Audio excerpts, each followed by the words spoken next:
بسم اللہ الرحمن الرحیم۔ السلام علیکم۔ آج 7 فروری بروز بدھ ہم بات کریں گے دو اہم ایشوز کے حوالے سے۔ پاکستان تحریک انصاف کے امیدوار جن کو گرفتار کیا گیا تھا اور ایک کے بعد ایک مقدمے میں گرفتار کیا جا رہا تھا، ان کی فیملی کی جانب سے لاہور ہائی کورٹ سے رجوع کیا تھا اور لاہور ہائی کورٹ نے ان کو عدالت میں پیش کرنے کا حکم دے دیا۔ الیکشن سے 24 گھنٹے پہلے یہ ایک بڑی ڈیولپمنٹ ہے، اور چونکہ وہ پاکستان تحریک انصاف یہ دعویٰ کرتی ہے کہ وہ ونر کینڈیڈیٹ ہیں اور ان کے مقابلے میں جو مسلم لیگ نون کے امیدوار ہیں وہ وہاں کے ریٹرننگ افسر کے والد ہیں، یہ پاکستان تحریک انصاف کا دعویٰ ہے، اور اس بنیاد پہ ان کو اغوا کیا گیا ہے یا گرفتار کیا گیا ہے۔ اور اس بنیاد پر جسٹس امجد رفیق صاحب، یہ وہ جج صاحب ہیں جنہوں نے پرویز الہی کے حوالے سے فیصلہ جاری کیا تھا۔ امجد رفیق صاحب لاہور ہائی کورٹ کے جج ہیں، ان کی جانب سے یہ فیصلہ دیا گیا ہے، اس کی تفصیل میں آپ کے ساتھ شیئر کروں گا۔ ساتھ میں آپ کو بتاؤں گا کہ جو ڈرائیونگ لائسنس کے حوالے سے اہم پیش رفت سامنے آئی ہے، جو فیسیں تھیں چونکہ بہت زیادہ بڑھا دی گئی تھیں لاہور ہائی کورٹ میں، اس کے اوپر بھی درخواست دائر کی گئی، اور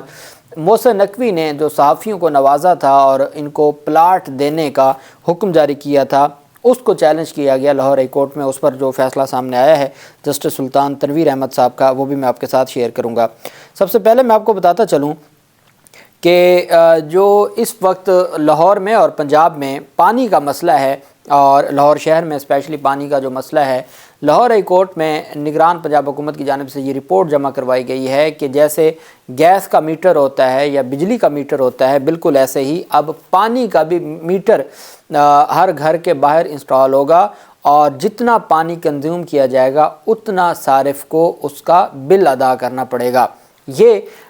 فیصلہ کیا گیا ہے نگران حکومت کی جانب سے۔ انہوں نے کہا جی کہ the water meter will commence to be installed by the end of this month, کہ فروری کے اینڈ تک جو میٹر ہیں پانی کے میٹر وہ لگنا شروع ہو جائیں گے، which the consumer will be billed for the consumption of water, کہ جتنا وہ پانی استعمال کریں گے، پانی یہ جو آپ استعمال کرتے ہیں نہانے دھونے کے لیے، یہ اس پانی کی بات ہو رہی ہے، پینے والے پانی کی بات نہیں، وہ جو آپ فلٹر کا پانی لاتے ہیں، تو یہ جو پانی استعمال ہوتا ہے اس پر بھی اب باقاعدہ طور پر میٹر لگیں گے۔ پہلے بھی تو، اب تو لاہور میں تو بہت زیادہ بل ہیں پانی کے، تو اب اس پر باقاعدہ طور پر بل آیا کرے گا اور باقاعدہ طور پر میٹر لگیں گے، اور اس میں یہ کہا گیا جی کہ ہم اس کو ہر صورت اس کے اوپر ہم نے ورکنگ شروع کی ہوئی ہے، اور اب پانی کے میٹر لگائے جائیں گے۔ تو یہ ایک پنجاب کے لوگوں کے لیے اور لاہور کے لوگوں کے لیے عدالت کی جانب سے اور نگران صوبائی حکومت کی جانب سے، وہ نگران حکومت جس کے نگران وزیر اعلیٰ جو 1 سال تک نگران وزیر اعلیٰ رہے، اب وہ چیئرمین PCB بھی بن گئے ہیں، اور وہاں بھی انہوں نے احکامات جاری کرنا شروع کر دیے ہیں۔ Khawaja Muhammad Sami versus government of Punjab and 4 others, یہ ایک پٹیشن دائر کی گئی تھی، اور اس میں یہ کہا گیا تھا کہ ہمیں پلاٹ نہیں دیے گئے لیکن چیدہ صحافیوں کو نوازا گیا ہے نگران حکومت کی جانب سے۔ Learned counsel for the petitioners contends that the petitioners are eligible for allotment of plots in a housing scheme that is announced under the Punjab Journalist Housing Foundation Act 2004. Learned counsel for the petitioner relies on section 7B of the act to show the such eligibility کہ جی ایک housing foundation بنائی گئی تھی صحافیوں کے لیے، اور میں اس جو ایلیجیبلٹی ہے کہ کس صحافی کو پلاٹ ملے گا وہاں پر،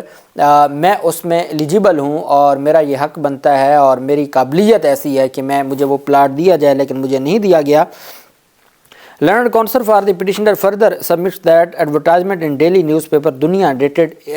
1 فروری 2024 does not provide any allocation of plots to such category، کہ جو کیٹاگری قانون میں لکھی ہے اس طرح کی جو کیٹاگری ہے وہ باقاعدہ طور پر جو اشتہار جاری کیا گیا ہے میاں عامر کے نیوز پیپر دنیا نیوز میں، تو اس میں وہ کیٹاگری سرے سے لکھی ہی نہیں گئی، which is inconsistent with the provisions of the act، جو کہ جو قانون ہے اس کے بالکل برخلاف ہے۔ Notice to the respondent for 13/3/2024، 13 مارچ کے لیے نوٹس جاری کیا ہے۔ At this stage learned law officer has entered appearance and he has accepted the notice on behalf of respondents number 1 and 2، therefore there is no need to issue any formal notice to said respondents, کہ جی سرکاری وکیل پیش ہو گیا ہے اور سرکاری وکیل نے نوٹس ریسیو کر لیا ہے۔ جو اسٹے اپلیکیشن ہے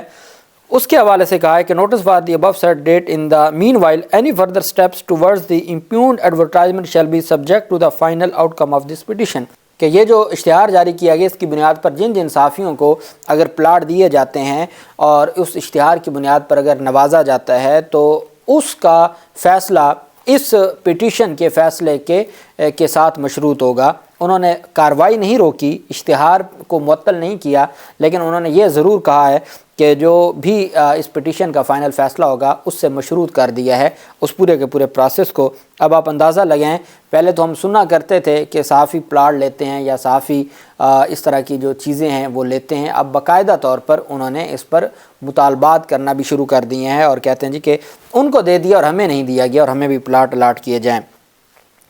دوسری جانب ڈرائیونگ لائسنس فیسوں میں اضافے کے خلاف ایک لاہور ہائی کورٹ میں درخواست دائر کی گئی تھی۔ ایک تو چونکہ بہت زیادہ سختی ہے ڈرائیونگ لائسنس کے حوالے سے اور ساتھ اس کی فیسوں کو بڑھا دیا گیا، لاہور ہائی کورٹ کے جسٹس ساجد محمود سیٹھی نے سینئر قانون دان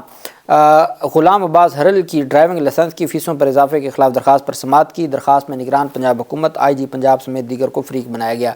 درخواست گزار نے عدالت میں موقف اختیار کیا کہ ڈرائیونگ لائسنس کی فیسوں میں اضافہ قانون کے منافی ہے۔ نگران حکومت کے پاس اضافی ٹیکسز لگا کر فیسوں میں اضافے کا اختیار نہیں ہے۔ نگران حکومت روزمرہ کے معاملات چلانے کے لیے ہے، فیسیں بڑھانا اس کے اختیار میں نہیں ہے۔ درخواست گزار نے استدعا کی کہ Lahore high court driving licence کی فیسوں میں اضافے کا نوٹیفیکیشن کالعدم قرار دے اور پرانے ریٹس پر ہی ڈرائیونگ لائسنس بنانے کا حکم جاری کرے۔ عدالت نے چیف سیکرٹری اور آئی جی پنجاب سمیت دیگر فریقین کو نوٹس جاری کرتے ہوئے تحریری جواب طلب کر لیا۔ لاہور ہائی کورٹ نے سرکاری وکیل کو آئندہ سماعت تک مکمل تفصیلی جواب جمع کروانے کا بھی حکم جاری کر دیا ہے۔ تو یہ ایک جو عوام کے بینیفٹ کے لیے اپلیکیشن فائل کی گئی تھی ڈرائیونگ لائسنس کی فیسوں کے حوالے سے، اس میں یہ اہم پیش رفت سامنے آئی ہے۔ پاکستان تحریک انصاف کے امیدوار ہیں اور سابق صوبائی وزیر ہیں NA-55 سے امیدوار راجہ بشارت، ان کے بھائی راجہ ناصر کو راولپنڈی پولیس نے 9 مئی کے مقدمات میں گرفتار کر لیا ہے۔ میڈیا ذرائع کے مطابق ان کو 9 مئی کے مقدمات میں گرفتار کیا گیا ہے۔ ان کی فیملی کا یہ کہنا تھا کہ وہ مبینہ طور پر لاپتہ ہو گئے ہیں، ان کی گاڑی اسلام آباد سے مل گئی ہے لیکن وہ ان کو اغوا کر لیا گیا ہے۔ لیکن اب میڈیا ذرائع کی یہ خبر ہے کہ ان کو 9 مئی کے مقدمات میں نامزد کر دیا گیا ہے۔ راجہ بشارت کے بھائی راجہ ناصر کو یہ انتخابات سے پہلے اس طرح کی جو کارروائیاں ہیں وہ کی جا رہی ہیں، اور ساتھ پاکستان تحریک انصاف کے PP 35 وزیر آباد سے امیدوار محمد یوسف، ان کو 28 جنوری کو بیٹوں سمیت گرفتار کیا گیا تھا اور اس پر پھر ایک پیغام بھی جاری کیا گیا، اس پر ایک باقاعدہ طور پر نوٹیفیکیشن جاری کیا گیا کہ وہ دستبردار ہو گئے ہیں۔ پھر ان کے بیٹے کی جانب سے کہا گیا تھا کہ وہ دستبردار نہیں ہوئے اور انہوں نے اس جو بھی بات کی جا رہی تھی، اس میں پاکستان تحریک انصاف یہ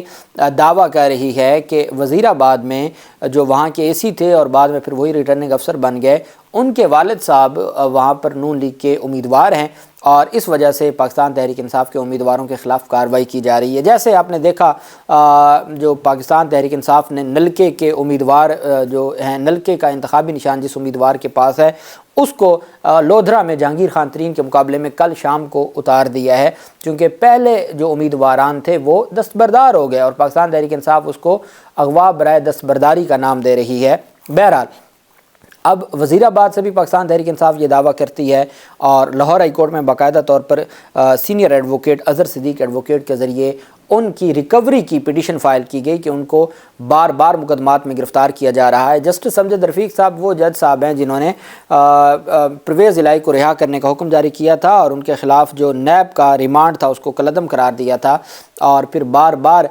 جو گرفتاری کا سلسلہ تھا اس کو روکا تھا اور ساتھ پولیس کو کہا تھا کہ ان کو گھر چھوڑ کے آئیں، اور پھر آگے سے اسلام آباد پولیس نے گرفتار کر لیا تھا، جس پر پھر توہین عدالت کی کارروائی شروع ہوئی۔ جج صاحب کو ملتان بینچ تشریف لے گئے اور پھر وہ کارروائی جسٹس سلطان تنویر احمد صاحب کے پاس آئی اور انہوں نے وہ فیصلہ IG اسلام آباد کے خلاف محفوظ کر رکھا ہے۔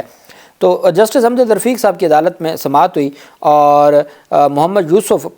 درخواست گزار نے عدالت کے سامنے کہا کہ محمد یوسف PP 35 وزیر آباد سے امیدوار ہیں، پولیس بغیر کسی وجہ کے ان کو امیدوار کو گرفتار کر کے لے گئی ہے، عدالت محمد یوسف کو ریکور کروا کے عدالت میں پیش کرنے کا حکم دے۔ سرکاری وکیل کی جانب سے کہا گیا ہے کہ محمد یوسف کو وزیر آباد پولیس نے گرفتار کیا، جوڈیشل مجسٹریٹ نے ملزم کو جوڈیشل ریمانڈ پر جیل بھجوا دیا ہے، اور ساتھ انہوں نے کہا جی کہ محمد یوسف کو گرفتار کیا گیا تھا، گرفتار کرنے کے بعد مقدمہ درج کیا گیا اور پھر ایک مقدمے کے بعد دوسرے مقدمے میں، دوسرے مقدمات کے بعد تیسرے مقدمے میں گرفتار کیا جاتا ہے۔ تو یہ بار بار گرفتاری صرف انتخابات سے ان کو الگ کرنے کے لیے کی جا رہی ہے۔ یہ اظہر صدیق ایڈوکیٹ نے عدالت کے سامنے موقف اختیار کیا۔ جسٹس امجد رفیق صاحب کو سرکاری وکلا نے کہا کہ جناب وہ ایک مقدمے میں گرفتار ہوئے ہیں، ہم نے ریمانڈ کے لیے پیش کیا ہے، ریمانڈ نہیں ملا، اب ان کو جوڈیشل ریمانڈ پر جیل بھیج دیا ہے، مہربانی یہ کریں کہ آپ اس درخواست کو خارج کر دیں اور یہ جا کے نیچے اپنی ضمانت اپلائی کریں۔ جبکہ اظہر صدیق ایڈوکیٹ صاحب کا یہ کہنا تھا کہ انتخابات کو آپ مد نظر رکھیں۔ سائفر کیس میں جسٹس اطہر من اللہ صاحب کا نوٹ یا منصور علی شاہ صاحب کی جو ججمنٹ ہے، انتخابات بہت اہم، سب سے جسٹس منصور علی شاہ صاحب نے تو لکھا ہے کہ انتخابات میں حصہ لینا یا ووٹ ڈالنا یہ بنیادی حقوق میں سب سے بڑا حقوق ہے۔ ایسے میں جو ان کی گرفتاری ہے وہ درست نہیں ہے اور ان کی گرفتاری کو کالعدم قرار دیا جائے۔ اس پر جسٹس امجد رفیق صاحب نے ان کو محمد یوسف امیدوار کو عدالت میں پیش کرنے کا حکم دے دیا ہے، اور جس طریقے سے جسٹس امجد رفیق صاحب نے پہلے فیصلے دیے ہیں، ہو سکتا ہے کہ جسٹس امجد رفیق صاحب ان کو رہا کرنے کا حکم دے دے اور ساتھ ان کو پروٹیکشن بھی دے دے، تاکہ وہ کل کے انتخابات میں اپنی جو انتخابی پروسیس ہے اس کا حصہ بنے اور اپنے ووٹرز کا تحفظ کر سکیں۔ اللہ پاک پاکستان کا حامی و ناصر ہو۔ بہت شکریہ۔ اللہ حافظ۔ پاکستان زندہ باد۔